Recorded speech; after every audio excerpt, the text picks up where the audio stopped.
Assalamualaikum dear science students, I hope that you have completed the first chapter very accurately. Now we are starting unit number 2, which is theory of quadratic equation.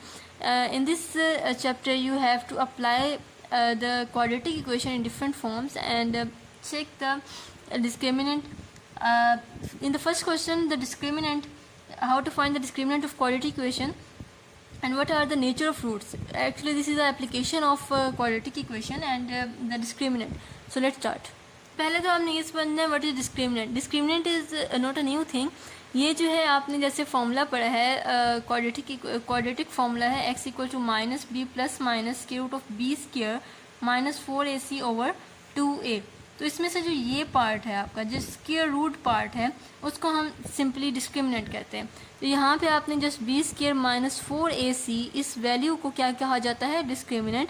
और यहाँ पे आप अगर आपको आए define discriminant तो आप लिखेंगे कि बी स्क्वायर इसको शॉर्ट फॉर्म में लिखा जाता है DSC, discriminant equal to B square minus 4ac and it is use to find the nature of roots and it is use to find the nature of roots. and what are roots? जो आपके answers निकलते हैं जब आप solution set निकालते हैं किसी भी क्वाड्रेटिक इक्वेशन को सोल्व करते हुए, जो उसके दो आंसर्स निकलते हैं एंड पे, उनको हम रूट्स कहते हैं. तो question number 1 of exercise 2.1 is find the discriminant of a given quadratic equation. तो इसमें आपने जस्ट ये डिस्क्रिमिनेंट इक्वल टू, पहले आपने फॉर्मूला लिखना है discriminant equal to B square minus 4ac. तो अब यहाँ पे b क्या है, a और c क्या है, ये आपको पता है कि जो क्वाड्रेटिक इक्वेशन है उसमें जो a है वो कोफिशिएंट होता है एक्स स्क्वायर का, b is the coefficient of x and c is the constant. अब सिंपली यहाँ पे पुट करना है आपने b is -7 whole square minus 4, a is 2 and c is 1. So -7 whole square is 49. यहाँ पे क्या गलती की जाती है कि -7 का स्क्वायर -49 लिख दिया जाता है. अगर आप कैलकुलेटर पे भी इससे निकाल रहे हैं तो जब भी आप कोई पावर लें तो कोशिश करें कि उसके साइड पे कैलकुलेटर पे भी ये ब्रैकेट्स जरूर डालें. सो -4 2 टाइम्स इज़ 8. तो 49 माइनस 8 करेंगे इज़ 41. तो ये पहले का आंसर है. आगे डिस्क्रिमिनेंट का. सो एक और पार्ट सोल्व कर लेते हैं ताकि आपका कॉन्सेप्ट ज़्यादा क्लियर हो जाए. और एक और बात ये है कि ये जो क्वेश्चन है ये 2 मार्क्स का शॉर्ट में ज़रूर आता है बोर्ड में. तो ये जो है सिंपली एक मार्क्स गेनिंग क्वेश्चन है.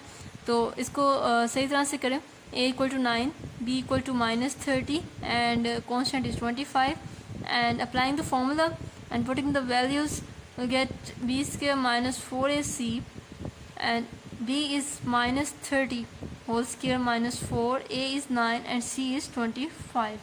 so 30 square is 900 and इसको मल्टीप्लाई करेंगे तो ये भी 900 आ जाएगा and discriminant will go to 0. So before starting question number 2, you have to learn what are the nature of roots. तो इसकी प्रॉपर्टीज़ 4 प्रॉपर्टीज़ हैं नेचर ऑफ रूट्स की, 1 2 3 एंड 4. सारी आती हैं आपके डिस्क्रिमिनेंट पे. बी स्क्वायर माइनस 4ac यहाँ भी लिख देते हैं बी स्क्वायर माइनस 4ac. ये सारी जो है डिस्क्रिमिनेंट की ही प्रॉपर्टीज़ होती हैं जो कि एक नेचर ऑफ रूट्स को डिफाइन करती है. अगर तो B square minus 4ac greater than 0 हो and roots are 4 cases are right. if b square is minus 4ac is greater than 0 and is a perfect square. Perfect square किसे कहते हैं, जो किसी का स्क्वायर होता है. जैसे जो है 4 2 का स्क्वायर है, 25 5 का स्क्वायर है. इस तरह से अगर वो परफेक्ट स्क्वायर हो देन इसकी नेचर ऑफ रूट्स क्या बनेंगी. सेकेंड है B square minus 4ac and greater than 0 and is not a perfect square. एक अगर परफेक्ट स्क्वायर हो तो एक डिफरेंट प्रॉपर्टी बन जाती है और अगर परफेक्ट स्क्वायर ना हो तो डिफरेंट प्रॉपर्टी होती है. लेकिन बी स्क्वायर माइनस 4ac एक ग्रेटर देन 0 ही है. इट मीन्स के बी स्क्वायर माइनस 4ac अगर ग्रेटर देन 0 है तो उसकी 2 प्रॉपर्टीज़ बनती हैं. थर्ड इज़ अगर तो ये डिस्क्रिमिनेंट इक्वल टू 0 हो जाए एंड फोर्थ इज़ अगर ये डिस्क्रिमिनेंट लेस देन 0 हो जाए. कि the nature of roots depend on this properties are. अगर तो ये पहली प्रॉपर्टी हो जाए कि डिस्क्रिमिनेंट ग्रेटर देन 0 है मीन्स पॉजिटिव है और परफेक्ट स्क्वायर भी है, तो जो उसके रूट्स निकलेंगे मतलब जो आंसर्स निकलेंगे वो रैशनल और अनइक्वल होंगे. इसके बाद है कि अगर ये परफेक्ट स्क्वायर ना हो तो इरेशनल और अनइक्वल होंगे। तो डिफरेंस क्या आ रहा है रैशनल और इरेशनल में। अगर परफेक्ट स्क्वायर है तो रैशनल होंगे, नॉट परफेक्ट स्क्वायर तो इरेशनल, बाकी सेम है। और अगर इक्वल टू ज़ीरो होता है तो roots are rational and equal.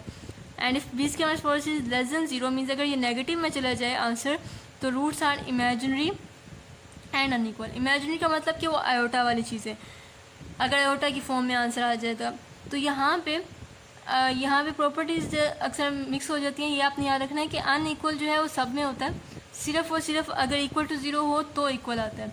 इसके अलावा जो रैशनल है, रैशनल 2 में है और इरेशनल 1 में है, और बाकी ये तो इमेजिनरी तो पता चल ही जाता है। Okay, next question number 2 is find the nature of roots of the following quadratic equation and verify the result by the following equation। Actually हम नेचर ऑफ रूट्स जो है वैसे ही बता सकते हैं by without solving the equation. ये इसका जो मेन है एप्लीकेशन है। अगर तो आपके पास मतलब इक्वेशन है और आपको अगर फॉर एग्जांपल इक्वेशन नहीं दी हुई, आपको जस्ट रूट्स दिए हुए हैं, तो आप ये बता सकते हैं कि इस इक्वेशन के रूट्स किस तरह के होंगे, मतलब आंसर्स किस तरह के आएंगे, तो आपको इक्वेशन को सोल्व करने की ज़रूरत नहीं पड़ती। तो अगर यहाँ पे आप जस्ट क्या करेंगे, डिस्क्रिमिनेंट निकालेंगे, a b square minus 4ac और a is 1, b is -23 and c is 120, b -23 whole square -4 1 and 120 -23 whole square is 529 -480, इनको माइनस करें तो आता है 49। अब देखें ये डिस्क्रिमिनेंट क्या है, greater than zero means positive आया है। इसके अलावा सेकंड क्या है कि ये स्क्वायर भी है, किसका 7 का स्क्वायर है। So discriminant is positive and is a perfect square. अगर ये दो प्रॉपर्टीज़ हों तो जो आपके रूट्स आएंगे, इस इक्वेशन के रूट्स निकलेंगे, वो क्या निकलेंगे, रैशनल एंड अनइक्वल। तो बुक वाले ने ये कहा है कि आपने वेरीफाई भी करना है कि जो इसके रूट्स निकलेंगे क्या वो वाकई ही रैशनल और अनइक्वल होते हैं। तो आपने इस इक्वेशन को सोल्व करना है बाय फैक्टराइजेशन मेथड। अगर फैक्टराइजेशन नहीं होती तो इसको सिंपली क्वाड्रेटिक फार्मूला में पुट कर दें और देखें कि आंसर्स क्या आते हैं। तो here comes the formula x equal to -b plus -b square minus 4ac/2a। इसमें आप ये सारी वैल्यूज डालेंगे, a is 1, b -23 and c is 120, और इसको मैं सोल्व कर देती हूँ। वैल्यूज यहाँ पुट कर दी है मैंने, और यहाँ पे इसको जब मैंने सोल्व किया है सिंपली तो आपके पास दो रूट्स आ गए, मीन दो सोल्यूशंस आ गए 15 और 8। तो यहाँ पे आप देखें कि जो यहाँ पे क्या निकला था कि the roots are rational and unequal. Rational क्या होती है, जो पी और क्यू के फॉर्म में लिखे जा सकते हैं, तो ये रैशनल है। Every real number is rational, जो भी रियल नंबर होता है वो रैशनल ज़रूर होता है। तो ये रैशनल है और अनइक्वल है, दोनों इक्वल नहीं है। तो ये वेरीफाई भी हो गया कि जो मेन जो थिंग है जो आपके सोल्यूशन को डिफाइन करती है वो आपका डिस्क्रिमिनेंट है। The second part, a equal to 2, b is equal to 3 and c equal to 7। इसका भी डिस्क्रिमिनेंट निकालते हैं। तो डिस्क्रिमिनेंट क्या आएगा, b square minus 4ac is 3 square minus 4 into 2 into 7 9 minus 56 is minus 47 less than zero. अब देखिए negative का नंबर है, क्या है नेगेटिव का मतलब है कि ये लेस देन ज़ीरो है। अब अगर तो ये लेस देन ज़ीरो है तो बाय द प्रॉपर्टीज़ वो ये कहते हैं कि if the discriminant is less than zero then the roots will be imaginary, means कि आपके रूट्स जो हैं वो इमेजिनरी आएंगे, आयोटा की फॉर्म में आएंगे, एंड अनइक्वल, अनइक्वल होंगे, आपस में इक्वल नहीं होंगे, और in the form of iota होंगे। तो आप इसको सिंपली जब आप फॉर्मूला इनपुट करेंगे क्वाड्रेटिक फॉर्मूले में तो आप उससे आंसर चेक करेंगे। जब आपने इसका फॉर्मूला लगाएंगे तो ये आपके पास x की वैल्यू आ जाएगी -3 प्लस माइनस क्यू टू 47 आयोटा बाय 4। तो इसके दो सोल्यूशन सेट में दो रूट्स आ जाएंगे, एक आएगा प्लस साइन के साथ, एक आएगा माइनस साइन के साथ। तो ये जैसा कि हमने इसमें बताया था कि जो इसके रूट्स निकलेंगे वो इमेजिनरी और अनइक्वल होंगे। तो ये इमेजिनरी भी हैं, मीन फॉर्म ऑफ आयोटा हैं, और अनइक्वल हैं आपस में। तो the next part of this question will done on the same pattern. So if you have any confusion you can ask in the comment section. So thank you so much and keep supporting.